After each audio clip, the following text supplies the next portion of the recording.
గారు. Right right Rafi గారు మీరే అంటారు ల్యాండ్ టైటిలింగ్ యాక్ట్ అనేది చాలా ప్రమాదకరం. అందుకనే ఇటు కూటమిలో భాగంగా చంద్రబాబు అధికారంలోకి వస్తే దీన్ని తీసివేస్తాననే కామెంట్ కూడా చేశారు, అంటే ఆ షూరిటీ ఇచ్చారు. సో మీరేం చెప్తారు దీని గురించి? ఒక పక్క Jaganmohan Reddy land titling act గురించి సరిగ్గా ఎవరికైనా తెలుసా? ఇది రైతులకు లేదా భూ యజమానులకి వాళ్ళకి ఇంకా అష్యూరెన్స్ ఇచ్చేది, వాళ్ళకి భద్రత కల్పించేదే తప్ప ఇందులో కావాలని టీడీపీ ఆరోపణలు చేస్తుంది, కూటమి తీసుకువెళ్తున్నట్టు వీళ్ళందరూ కూడా కుట్ర చేస్తున్నారు అనేటువంటి కామెంట్ వినిపిస్తోంది. ఇప్పుడు ఆయన ఆత్మహత్య చేసుకుంటారంటే మనం ఆపలేం కదా.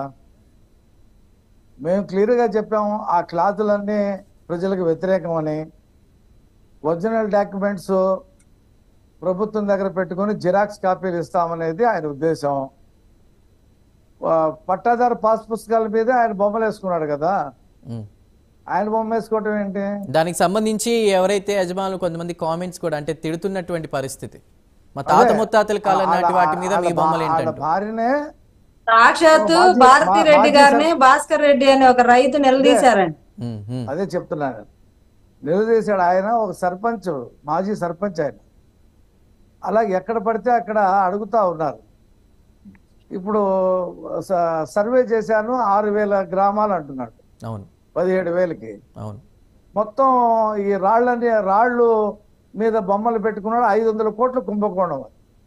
ఆ గ్రానైట్ రాళ్ళు తీసుకొని దాని మీద బొమ్మ చెక్కించడానికి 500 కోట్లు కుంభకోణం. నేను రైతులకు ఏం పిలిపిస్తున్నానంటే ఆ రాయిని తలకిందులు చేసి పాతండి. మళ్ళీ మీరు ఎవరి పొలంలో అయితే ఆయన బొమ్మతో ఒక రాయి పెట్టాడో ఆ రాయిని మీరు పలుగులతో పైకి లేపేసి అదే ప్లేస్లో తలకిందులు అతని బొమ్మ భూమిలోకి వెళ్ళిపోయి రాయి పైకి ఉండేలాగా పాతమని చెప్పి నేను ప్రైమ్ లైన్ ద్వారా రైతులందరికీ కూడా పిలిపిస్తా ఉన్నా.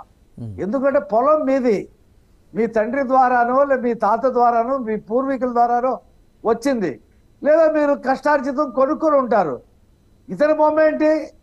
ఇతని పొలమా? ఏదైతే పట్టాదారు పాస్ పుస్తకం ఇచ్చాడో చింపేసేయండి. గ్రామస్తులందరూ కూడా ఒక చోట చేరి ఆ పుస్తకాలన్నీ సెంటర్లో ఊరికి మధ్యలో తగలబెట్టండి. రేపు కూటమి ప్రభుత్వం వచ్చిన తర్వాత మీ బొమ్మతో మేము పట్టాదారు పాస్ పుస్తకం ఇస్తాం, అందులో ఏ సందేహం లేదు.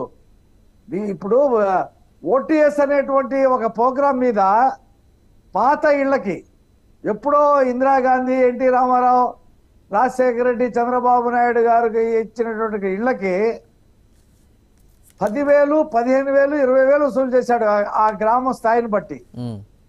దానికి ఏదో ఒక పత్రం ఇస్తాను, ఒక రిజిస్ట్రేషన్ పేపరు, మీరు దాని మీద లోన్ తీసుకోవచ్చు బ్యాంకుల్లో, లేదా అమ్ముకోవచ్చు, ట్రాన్స్ఫర్ చేసుకోవచ్చు అన్నాడు. తీరా డబ్బులు దాదాపు 500 కోట్ల రూపాయలు వసూలు చేశాడు. ఆ ఇచ్చినటువంటి పత్రం మీద అతను ఫోటో వేశాడు. ఆ బ్యాంక్ దగ్గరికి వెళ్తే చెల్లదని చెప్పేశారు వాళ్ళు.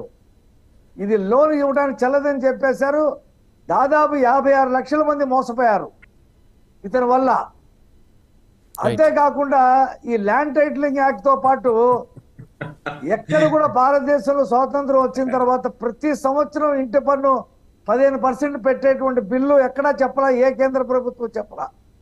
ఇతను ఆ బిల్లు తెచ్చాడు. 3 సంవత్సరాల నుంచి అసలు ఇంటి పన్నులే పెంచేశాడు. 200 ఉన్నది 500 చేశాడు.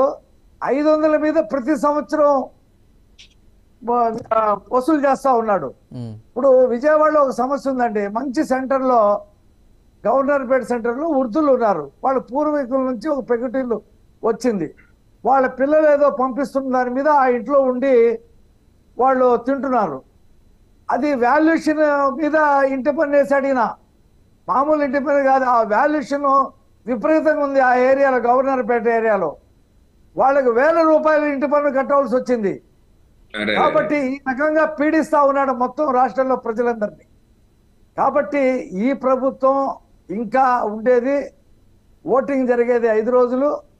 ఆ తర్వాత 4వ తారీఖు దాకా ఉంటుంది. 4వ తారీఖు తర్వాత ఇతను ఇప్పుడు చెప్తున్నాడు అధికారులు మార్చేస్తున్నారు, ఎన్నికలు సజావుగా జరుగుతాయో లేదో అని ఈయనకు అనుమానం వచ్చిందంట. నువ్వు ఉండటం వల్ల ఎన్నికలు సరిగ్గా జరగవని చెప్పి అధికారులు మారుస్తున్నారు. నువ్వు తాబేదారులను తయారు చేసుకొని నీ సామాజిక వర్గ వాళ్ళని పోలీసు పాసుల కింద డిఎస్పీల కింద, ఎస్పీల కింద, సిఏల కింద పెట్టుకొని, అలాగే జవహర్ రెడ్డిని నీ సామాజిక వర్గ వాళ్ళందరినీ కూడా కలెక్టర్లుగా కింద వాళ్ళని పెట్టుకొని నువ్వు డబ్బులతో, కులంతో, మతంతో ఓట్లు వేయించుకోవాలా, ఈ ఎన్నికలు జరిపించుకోవాలని చెప్పి నీ కండకావరం చేస్తున్న దానికి మేము ఎదుర్కొంటున్నాం. ఇప్పటికే పోలీసు పాస్ని మార్చడం చాలా ఆలస్యమైంది. ఎంత ఆలస్యం అంటే నెల రోజుల క్రితమే మార్చాలా. జవహర్ రెడ్డిని ఇప్పటికైనా మార్చాలా. అతను ఉండటం వల్ల మనకి చాలా నష్టం. ఒక్క రోజు అతను అధికారంలో ఉన్నా కూడా నేను చెప్పలేను సార్. చాలా అంటే మనకి సమయం తక్కువ ఉంది, మిగతా వాళ్ళు ఉన్నారు. జవహర్ రెడ్డిని ఎటువంటి పరిస్థితిలో మార్చకపోతే ఎన్నికల రోజు ఆ కలెక్టర్ని ఏదో రకంగా అతను ఇన్ఫ్లుయెన్స్ చేస్తాడు. కాబట్టి ఇవాళ ఓటమికి జగన్మోహన్ రెడ్డి ఒప్పుకున్నాడు. ఎన్నికల తర్వాత అతను ఇప్పుడు నిన్న ప్రధానమంత్రి గారు చెప్పినట్టు ఇసుకలో, మైనింగ్లో, మైన్లో, మట్టిలో, ఎర్రచందనంలో చేసినటువంటి మొత్తం అవినీతి తీసుకొస్తాం. ప్రతి ఫైలు గవర్నర్ దగ్గరికి పంపించి ఆధారాలతో పాటు చూపించి అతనికి జైలుకి పంపిస్తాం. వైసీపీ అనేది కనుమరుగైపోద్ది. 4వ తారీఖు తర్వాత ఆ పార్టీ ఉండదు. వాళ్ళు ఎక్కడ కాంగ్రెస్ పంచారో ఎక్కడో చేరిపోవాలి వాళ్ళందరూ కూడాను. ఇతను జైలుకి ఆ పార్టీ మీ మాటలనే తీసుకుందాం. వెంకటేష్ గారు, ఒకటి అంటే పక్షపాతాలు లేనటువంటి అధికారులు ఉన్నప్పుడే ప్రజాస్వామ్యం సఫలం అవుతుందా? ఇప్పుడు మీరు ఏపీలో నెలకొన్న పరిస్థితులు చూసుకుంటే ఒకవైపు కూటమి దిశగా ఉన్నటువంటి మేము అధికారంలోకి వస్తామని టీడీపీ, జనసేన చెప్తున్నటువంటి పరిస్థితి, అటు వైసీపీ కూడా మేము ఇచ్చేటువంటి పథకాల మీద మాకు నమ్మకం ఉంది, ప్రజలు మళ్ళీ మాకే ఓటేస్తారని వాళ్ళు చెప్పుకున్నటువంటి పరిస్థితి. సో ఇప్పుడు జరిగిన డిస్కషన్ అంతా చూశారు కదా, ఎన్నికల పర్వం ఎలా ఉండబోతుంది, వ్యవస్థల సపోర్ట్ ఎవరికి ఉండబోతోంది? సార్, ఎన్నికల పర్వం వచ్చేసి ముందుగా ఒక ముగింపు దశకు వచ్చేసింది. ఈ ముగింపు దశలో డీజీపీలని మార్చినా, జవహర్ రెడ్డి గారిని మార్చినా, వెళ్ళవలసిన ఇన్స్ట్రక్షన్స్ కానివ్వండి, లేకపోతే మరొకటి కానివ్వండి, ఒకవేళ నిజంగా ప్రభావితం చేస్తే, ఏదో ఎలక్షన్ రోజు ప్రభావితం చేస్తే కలెక్టర్ సూచనకంగానే కింద ఉన్న యంత్రాంగం అంతా పనిచేయదు.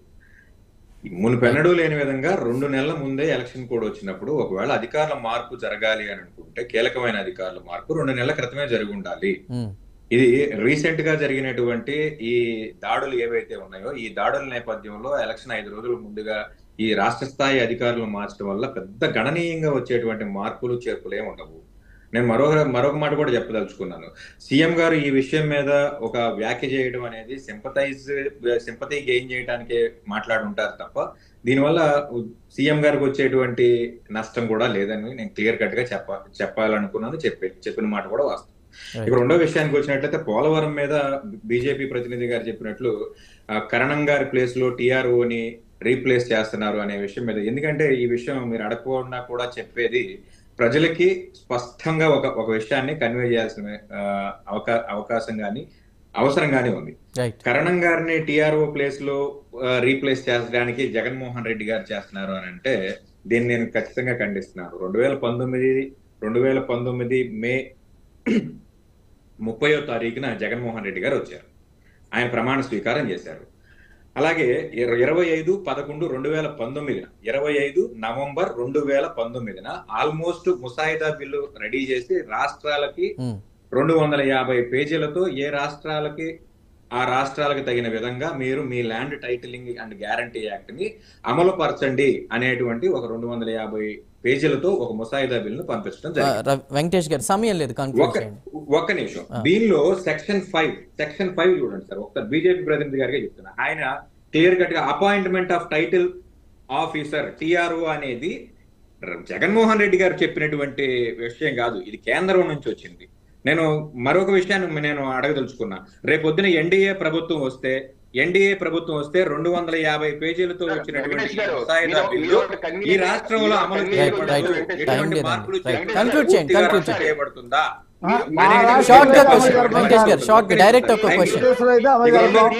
జనసేన అధికార ప్రతినిధి గారు చెప్తున్నారు పోలవరం ఫండ్ డైవర్ట్ అయ్యింది అని. పోలవరం ఫండ్ డైవర్ట్ అయ్యే అవకాశమే లేదు. మనం ఇక్కడ మన డబ్బులు నేను చెప్తా, 1800 కోట్లు వచ్చింది మొట్టమొదటి పోలవరానికి. సర్పంచ్ నిధులు డైవర్ట్ అయిపోయినాయి, కేంద్ర నిధులన్నీ డైవర్ట్ చేశారు. సమస్యలు ఉన్నాయి. ఏదేమైనప్పటికీ వెంకటేష్ గారు, వెంకటేష్ గారు థ్యాంక్ యూ. వెంకటేష్ గారు థ్యాంక్ యూ. రఫీ గారు సారీ అండి, మనకి సమయం లేదు. రఫీ గారు థ్యాంక్ యూ.